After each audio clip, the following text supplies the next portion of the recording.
Bonsoir à tous, bienvenue dans votre édition du week-end. Voici les titres de ce samedi 30 juillet. Sécurité, environnement, concurrence technologique. Quel avenir pour les feux d'artifice? Alors qu'ils font briller le ciel de mille feux, leur réputation est malmenée. Nous en parlerons avec le directeur général de Flash Art Monaco, Stéphane Lobono. L'innovation au service des usagers, c'est le concept de la Smart City. La Principauté développe ce concept depuis quelques années maintenant. Illustration dans ce journal. Les joueurs de l'AS Monaco Rugby ont repris le chemin de l'entraînement cette semaine. Ils s'apprêtent à écrire une nouvelle page de l'histoire du club puisqu'ils évolueront cette saison en Fédéral 2. Thomas Riquet, le président de l'AS Monaco Rugby, sera notre invité. Et puis à la fin de ce journal, nous vous ferons vivre une journée au centre de loisirs, un endroit où les enfants ne s'ennuient jamais.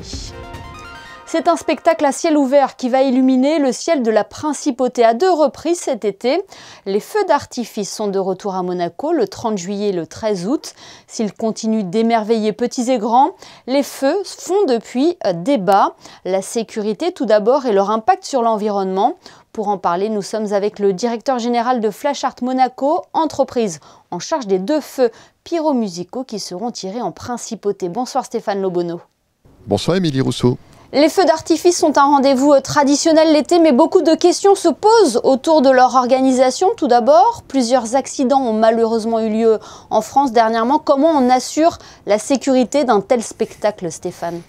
Alors à Monaco, on a la chance d'avoir une commission de sécurité très stricte et des règles qui régissent tout l'ensemble du feu, avec des arrêtés depuis 1996. Donc on a des périmètres de sécurité définis sur la Principauté qui vont limiter la taille des bombes et qui vont éviter justement les accidents dont on a pu entendre parler dernièrement. Et cette commission de sécurité vient avaliser le montage du feu. Donc non seulement nous, on a la maîtrise de ce qu'on fait, mais ça va être confirmé et autorisé au niveau du tir ce soir, avant le tir. Donc quand on prépare le tir, à 17h, il y a la commission de sécurité au complet qui revient sur place et qui va valider le montage qu'on a fait. Autre débat qui soulève des interrogations et vous allez pouvoir nous répondre à ce sujet, c'est l'impact des tirs sur l'environnement. Est-ce qu'un feu d'artifice est écolo ? Il est écolo autant que possible, à savoir qu'un feu d'artifice maintenant, tel qu'on le fait nous, il va être régi par des règles européennes au niveau des produits. Donc à tous les niveaux d'un feu d'artifice, la partie sanitaire, écologique a été pensée jusqu'au l'emballage des produits qui aujourd'hui, pour nous, et depuis longtemps, depuis qu'on tire à Monaco, on n'utilise plus de plastique. On utilise, nous, à notre niveau Flash Art, le groupe A, on utilise uniquement des produits carton.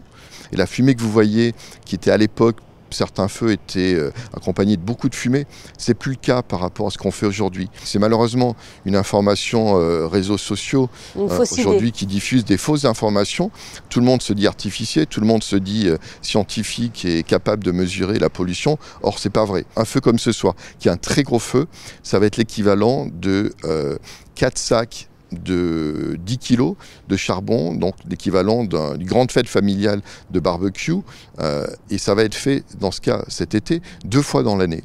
Donc si vous reportez ça à la population, on est vraiment le dernier spectacle qui pollue le moins en Principauté. Vous parlez justement des informations qui circulent sur Internet. On a pu lire, oui, les feux d'artifice, ça laisse des déchets dans la mer. Quand il y avait des coques plastiques, je suis entièrement d'accord et on était les premiers à le dénoncer depuis 10 ans. Ça fait nous à peu près 10 ans qu'on n'utilise plus les coques plastiques. Les coques plastiques retombaient forcément à Monaco vu le site, la configuration dans la mer et on allait les retrouver forcément au fond de l'eau. Donc nous aujourd'hui c'est pas le cas. On a des coques papier et ces coques papier vont se désagréger très rapidement puisqu'elles sont adaptées par rapport à cette problématique et on va avoir des cols qui tiennent ces produits qui sont des cols naturels, pareil écologiques, donc on n'a plus du tout d'ingrédients dans ce qui retombe qui peut être considéré comme dangereux. Et puis il y a un bateau qui passe aussi après chaque tir. Et il y a le bateau, bien sûr, qui est mis en place, qui va passer pour récupérer éventuellement les produits qui n'ont pas été explosés ou des résidus de papier carton, en sachant que sur un produit, quand il explose, il va être consumé.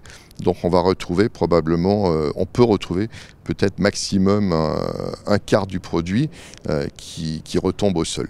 Alors, nous avons évoqué ensemble les évolutions en matière de réglementation, en matière environnementale, évolution technologique également avec l'arrivée des spectacles de drones. Est-ce que vous pensez que le feu d'artifice traditionnel est menacé ? Non, absolument pas, parce que c'est deux métiers totalement différents. On parle d'animation, le feu d'artifice c'est une animation, le drone c'est une autre animation, au même type que les spectacles multimédia.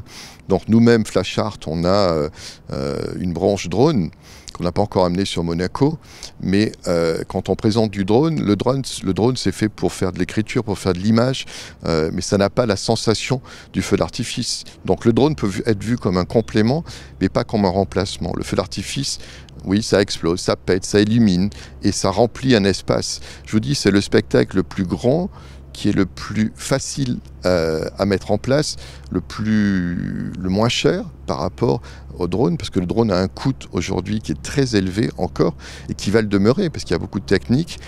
Et le drone, quand nous, on recharge nos batteries, il faut savoir qu'on consomme beaucoup plus pour recharger l'ensemble des batteries quand on a 500 drones sur un spectacle, qu'un feu d'artifice qui, lui, va consommer pratiquement rien en énergie électrique. Stéphane Lobono, cet entretien est aussi l'occasion de mettre en valeur votre métier. Élaborer un feu d'artifice est un travail de longue haleine, hein. Oui, c'est un grand travail qui se prépare des mois à l'avance. Pour ces deux feux, on a travaillé pratiquement un mois sur la conception de la bande-son. Et ensuite, le dossier est envoyé en Allemagne, où on finalise tout le dessin du feu, puisque le stock des produits, pour nous, est en Allemagne. Donc il y a cet échange qui se fait. Et ensuite, une fois qu'on est d'accord sur la bande-son, ça va être le dessin complet du feu qui va reprendre une quinzaine de jours. Et après, ça va être la préparation en atelier par les équipes. Aujourd'hui, on a une équipe de 8 artificiers sur place. Et toute la préparation en atelier. Et ensuite, le voyage jusqu'à Monaco pour mettre en place, pendant 2 jours, 48 heures exactement, pour mettre en place ce spectacle. Et pour contempler votre travail, rendez-vous donc ce soir sur le port de Monaco et le 13 août. On précise également que chaque tir sera suivi d'une soirée à thème sur le quai Antoine Ier. Merci beaucoup Stéphane Lobono et puis bon spectacle. Merci beaucoup. Je voudrais juste ajouter une précision. Ce sont des feux pyromusicaux, donc c'est la musique qui va donner la cadence, la chorégraphie au feu. Donc il est important de venir voir sur la Darse Nord et la partie piscine, puisque la sonorisation est positionnée à cet endroit précisément pour venir apprécier au maximum le spectacle si c'est possible. C'est noté. Merci Stéphane. Merci Émilie. Bonne soirée. À la maison, dans notre voiture ou encore au travail, le numérique est omniprésent dans nos vies, mais aussi dans notre ville. Depuis quelques années, Monaco a multiplié les actions pour devenir une Smart City. Exemple ce soir avec ces bornes 3D interactives. Elles sont pour le moment en phase de test à la direction du tourisme et des congrès à la gare de Monaco. Plus de détails dans ce reportage de Vanessa Dessy réalisé avec Orazio Gagino et Clélia Renaud. Depuis plusieurs années, les bornes tactiles interactives se sont largement démocratisées. Le projet Smart City permet de livrer des informations afin d'améliorer l'expérience en ville grâce à des outils d'aide à la décision. C'est vraiment une solution qui va s'adresser plutôt aux touristes, à ceux qui découvrent la ville. L'objectif, c'est de leur mettre à disposition dans ces bornes tactiles la maquette 3D, le jumeau numérique de la Principauté, et à l'intérieur de ce jumeau numérique, de mettre tous les centres d'intérêt de la Principauté, ce qui est utile pour la découvrir. Donc il y a deux manières d'utiliser cet outil. La première, c'est d'aller découvrir des thématiques comme le shopping, comme les musées, comme les parcs et les jardins par exemple. Et puis la deuxième, c'est de faire des parcours. Donc on va choisir des parcours et on va les découvrir sur cette borne tactile, comme par exemple le circuit de Formule 1. Et donc l'avantage de la 3D, ça va être de permettre à tout le monde de mieux comprendre la topographie de la ville et de mieux s'y retrouver. C'est souvent la difficulté pour ceux qui découvrent Monaco d'arriver à se repérer et d'arriver surtout à comprendre quel est le parcours piéton pour aller d'un point A à un point B. Ces bornes contribuent à l'amélioration de l'image de la Principauté en la rendant plus dynamique, moderne et réactive. La communication numérique a un impact positif sur la qualité des services. Elle offre un gain de temps et même si le visiteur sollicite moins l'aide du personnel d'accueil, il reste néanmoins indispensable. Ça apporte un plus. Le numérique ne remplacera jamais le contact humain. Vous voyez, nous avons toujours tous nos hôtes estivaux en place sur la saison, mais effectivement, comme on l'a découvert, ça permet de créer des itinéraires, de les récupérer sur son téléphone, de se rendre compte visuellement de l'endroit où on va aller et de choisir son point d'intérêt et peut-être de pouvoir passer un peu plus de temps à réfléchir et d'ouvrir l'esprit avant, peut-être, d'aller discuter et de définir précisément avec un des hôtes et hôtesses d'accueil ce qu'on souhaite faire en principauté. Une deuxième borne 3D interactive a été installée dans le hall de la gare. Si le bilan est positif après cette phase de test à la fin de l'été, d'autres bornes pourraient voir le jour en principauté. Cette information à présent à prendre en compte, en raison de l'avancement des travaux de l'opération Grand Ida, la circulation sur l'art dorsale en entrée de ville sera modifiée du 1er au 5 août entre 9h et 16h. Une voie unique de circulation entre le rond-point Aurélia et celui du canton sera accessible dans le sens Monaco-Nice. Les ronds-points demeureront praticables et leurs autres accès et sorties seront préservés. En Formule 1, Charles Leclerc a signé le 3e temps des qualifications du Grand Prix de Hongrie. Il est devancé par son coéquipier Carlos Sainz et par le pilote Mercedes George Russell qui a créé la surprise en raflant la pole. Le Grand Prix de Hongrie sera à suivre demain à 15h. Les monoplaces du championnat du monde de Formule E évoluaient, elles, dans les rues de Londres aujourd'hui pour la 13e course de la saison. Luca Di Grassi a réussi à marquer quelques points pour l'écurie monégasque Venturi Racing en terminant 9e. Déception en revanche pour Edoardo Mortara qui finit 18e. Les deux pilotes auront l'occasion de se racheter avec une nouvelle manche demain. On reste dans le sport, mais à Monaco cette fois, l'équipe senior de l'AS Monaco Rugby a été reçue au ministère d'État hier, en présence notamment du prince Albert II. Une réception pour saluer la montée historique du club en Fédéral 2. Les joueurs ont déjà repris le chemin de l'entraînement pour préparer au mieux la saison qui les attend. Le président de l'AS Monaco Rugby nous attend sur le rocher. Bonsoir Thomas Riquet. Bonsoir Rémi. Une réaction tout d'abord sur cette réception au ministère d'État, c'est un moment important pour le club. Oui, c'est un immense honneur, c'est une immense fierté d'être ici avec les garçons, mais aussi tous les représentants du club et tous les gens qui ont œuvré à cette montée en Fédéral 2. C'est une belle reconnaissance et aujourd'hui on est très heureux. Alors les joueurs ont repris le chemin de l'entraînement en début de semaine. Dans quel état d'esprit ils sont ? Ils sont très excités à l'idée de ce grand défi. Ils savent qu'ils ont écrit une page historique pour le club puisque cette montée Fédéral 2 c'est vraiment une nouveauté pour nous. Donc on arrive avec beaucoup d'humilité mais aussi beaucoup d'audace. Voilà, beaucoup d'audace. On a envie d'exister, de montrer que l'AS Monaco a le droit de s'inviter à ce niveau-là. Voilà, à travers cette montée, c'est tout un club aussi qui est récompensé avec tout le travail qu'il y a derrière institutionnel, que ce soit au niveau de la formation, du social et de l'éducatif, aussi des filles, des arbitres et de tout ce qu'il y a. Donc c'est une récompense pour tout un club et tout le monde aujourd'hui est prêt à beaucoup travailler à l'intersaison pour s'affirmer comme un acteur réel de cette division-là. Ouais, le staff a été étoffé avec l'arrivée d'un directeur sportif. Oui, le staff va être renforcé, il y a une certaine continuité par rapport à l'année dernière, il y a beaucoup de gens qui vont rester, mais aujourd'hui on a fait appel à Walter Argout qui nous vient de la section professionnelle de Provence Rugby. Voilà, il nous a amené toute sa qualité, toute sa compétence. On a besoin de cadre, on a besoin de faire les choses un petit peu mieux, un petit peu plus fort, un peu plus intense, donc il va nous amener ça. Tout le reste de la structure club a aussi œuvré pour être performant l'année prochaine et réellement exister à ce niveau-là. Et au niveau des joueurs, il va y avoir du mouvement aussi pour se mesurer à la Fédérale 2 ? Oui, alors après, on a décidé de mettre de la compétence au niveau du cadre pour exploiter au maximum les qualités de cette équipe. L'année dernière, effectivement, il y avait déjà eu beaucoup de nouveaux joueurs qui ont œuvré à cette montée en Fédéral 2. On pense qu'elle peut monter en puissance. Bien évidemment qu'il y a les arrivées, il y a à peu près une petite dizaine d'arrivées choisies, ciblées. Voilà, on avait envie de faire un recrutement choisi, ce qui a été fait, et on espère que ces petits éléments vont nous amener la qualité supplémentaire pour réellement exister à ce niveau-là. Alors comment on prépare une saison comme celle-ci? Parce que vous l'avez dit tout à l'heure, ça va être une première pour l'équipe Fagnon. Oui, c'est une montée historique. Après, l'histoire ne s'arrête pas là. Donc, c'est la première page d'une nouvelle ère qui s'inscrit. Donc, tout le monde a envie de monter en puissance. Il y a beaucoup de qualité au club. Vous savez, les choses aussi, en montant, se font naturellement. Les gens affirment leur personnalité. Les gens travaillent d'autant plus. Les portes s'ouvrent aussi du fait de la montée. Donc, le travail ne devient pas plus facile.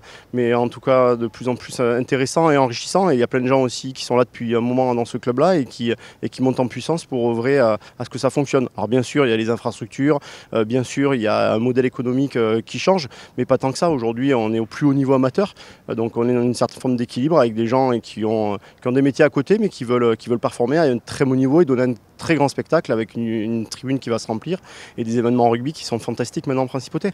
Et justement, quand débute la saison, Thomas ? Alors la saison va débuter le 11 septembre par un match à l'extérieur, ce qui n'est pas plus mal pour un promu. Du coup on va pouvoir un peu se jauger à l'extérieur et après on va recevoir l'ogre de la poule, Saint-Laurent-Royan, sur un match en nocturne, ce qu'on n'a jamais fait à présent sur Monaco. Donc ça sera le 17 septembre prochain et il y aura un énorme événement avec ce premier match de Fédéral 2 de l'histoire de Monaco au stade Prince-Héritier-Jacques avec j'espère une tribune remplie et un énorme défi pour les garçons. Ouais, le rendez-vous est noté. Un petit mot, Thomas Riquet, sur cette convention que vous avez signée dernièrement avec le Monaco Rugby 7. Sur quoi porte cette convention ? Vous savez, il y avait plusieurs entités rugby à Monaco. Alors il y a déjà beaucoup de mutualisation qui se faisait entre les entités. La preuve, c'est que j'en suis le directeur sportif. Et il y a aussi plein de gens à Monaco qui sur le 15, sur le 7. Aujourd'hui, on a voulu officialiser ça parce que voilà, tout le monde, entre guillemets, construit les choses dans le même sens. Et il y a toujours des éléments qui sont en commun. Donc les infrastructures, les transports, la formation. Donc on a voulu mutualiser tout ça et continuer cette amitié qu'il y a entre les deux clubs. La Monaco Rugby 7 va évidemment commencer sa campagne le week-end prochain, un tournoi à Perpignan. Et voilà, donc c'est à un niveau différent, certes, mais la problématique est la même en termes d'infrastructure, en termes de matériel, en termes de médical. Donc tout ça, on voulait œuvrer pour que ça soit une économie aussi d'argent et que tout le monde fonctionne avec tout le monde parce qu'il y a des compétences dans les deux entités, évidemment. Le tout, bien évidemment, avec pour ambition de faire rayonner le rugby à Monaco. Merci infiniment, Thomas Riquet, d'avoir été avec nous sur Monaco Info. Merci à vous. Place à présent à notre Focus Info du jour. À chaque vacances scolaires, c'est le même rituel pour les parents qui travaillent, aller déposer son enfant au centre de loisirs. Le centre Prince Albert II accueille chaque été entre 200 et 250 enfants par jour dans des infrastructures exceptionnelles. Yannick Debevert, Horacio Gagino et Alexandra Marangoni ont rajeuni de quelques années pour passer une journée au centre aéré.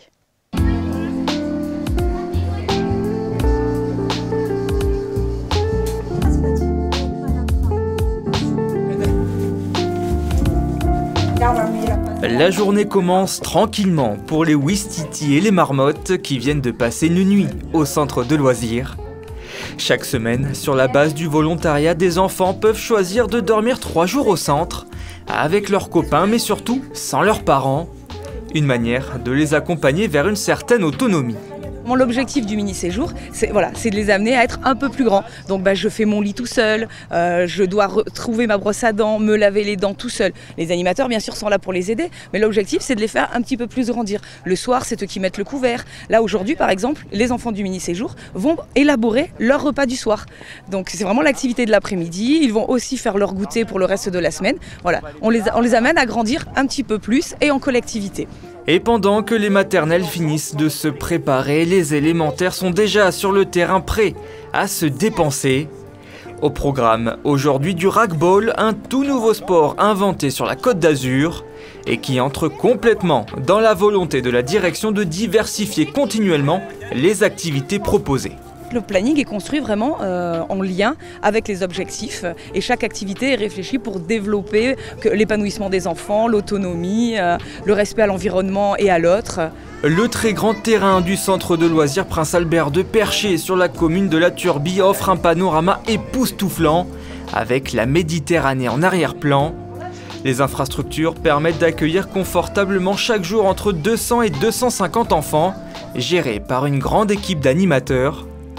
Qu'elle soit manuelle, intellectuelle, sportive ou artistique, chaque activité est pensée pour contribuer au développement de l'enfant, base immuable des objectifs pédagogiques du centre. On essaye au maximum de faire des petits groupes parce que sauf par exemple pour des grands jeux où évidemment le groupe entier est demandé, mais sinon pour la plupart du temps des activités manuelles ou les petites activités avec des intervenants, on divise des groupes pour que ça soit plus accessible pour eux et qu'ils ont plus le temps de faire les choses par exemple ou plus de temps tout simplement et que ça soit beaucoup mieux pour eux.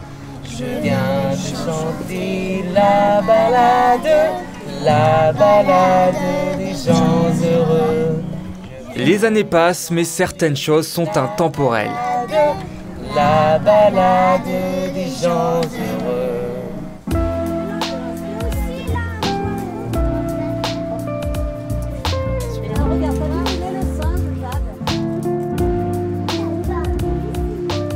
c'est formidable. En plus, on a des espaces extrêmement diversifiés, vous l'avez vu, des espaces terrain de sport, des espaces potagers plus ombragés, des espaces où on peut faire de grands jeux, une pinède à l'abri des grands arbres. Donc non, vraiment, on a beaucoup de chance, plus des bâtiments qui eux aussi sont suffisamment conséquents pour qu'on puisse y vivre aussi les jours de pluie ou de mauvais temps. Et quand ils ne sont pas au centre, les enfants descendent sur le territoire de la Principauté pour d'autres activités non moins plaisantes. Ce que je préfère faire, c'est faire des chasses au trésor par exemple, ou faire des jeux, des danses. Bientôt on fera un petit pestacle devant les parents. Le thème c'est Jasmine. Et ce que j'aime au centre, c'est jouer avec mes copains. Natation au stade nautique Régnier 3, au gymnastique au Louis II. Les conditions d'accueil et d'accompagnement restent identiques pour le plus grand bonheur des enfants qui ne voient pas les jours passer. Le premier objectif, c'est leur faire passer de bonnes vacances parce que malgré tout, ils sont en vacances. Donc on essaye de chercher des activités pour convenir à tout le monde, que ce soit manuel, plus sportif, plus d'expression corporelle. Pour que tout le monde puisse s'amuser pendant la journée. La racine étymologique du mot animé, ça veut dire animos, en latin ça veut dire donner une âme. Pour moi, tout est là. Bien sûr qu'il faut qu'on soit qualitatif, bien sûr qu'il faut qu'on soit chaleureux, humain, accueillant, bienveillant, mais il faut aussi qu'on ait ce petit plus qui fait que vraiment chaque animateur, qu'il soit en potager, en musique, en danse, en expression corporelle, en atelier manuel, donne une âme au groupe.